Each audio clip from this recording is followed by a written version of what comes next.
చదువుకుందాం.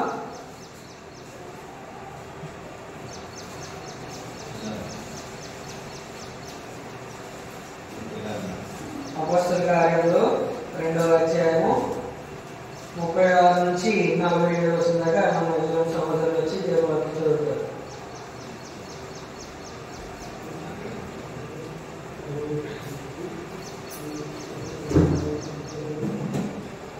అపోస్తలుల కార్యములు 2వ అధ్యాయం 36 వచనం నుంచి 47 వచనం వరకు చదువుకుంటాం. మీరు సిలువ వేసిన యేసునే దేవుడు ప్రభువుగాను క్రీస్తుగాను నియమించెను. ఇది ఇశ్రాయేలు వంశమంతయు రూఢిగా తెలుసుకొనవలెనని చెప్పాను. వారు ఈ మాట విని హృదయములో నచ్చుకొని సహోదరులారా మేమేమి చేతుమని పేతురును కడమ అపోస్తలులను అడగగా పేతురు మీరు మారుమనసు పొంది పాపక్షమాపణ నిమిత్తము ప్రతివాడు యేసుక్రీస్తు నామమున బాప్తిస్మం పొందండి. అప్పుడు మీరు పరిశుద్ధాత్మ వరము పొందుదురు. ఈ వాగ్దానము మీకును మీ పిల్లలకును దూరస్తులందరికీ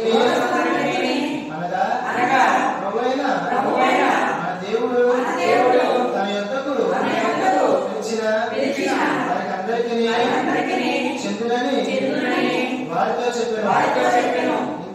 ఇంకను అనేక విధములైన మాటలతోనూ సాక్ష్యమిచ్చి మీరు మూర్ఖులకు ఈ తరం వారికి వేరే రక్షణ పొందునని వారిని హెచ్చరించాను. కాబట్టి అతని వాక్యము అంగీకరించిన వారు బాప్తిసం పొంది ఆ దినమందు ఇంచుమించు 3,000 మంది చేర్చబడి వీరు అపోస్తలుల బోధయందును సహవాసమందును రొట్టె విరుచు చేయుటను ప్రార్థన చేయుటను ఎడతెగక ఉండేది. అప్పుడు ప్రతి వానికి భయం కలిగెను. మరియు అనేక మహత్కార్యములను సూచక క్రియలను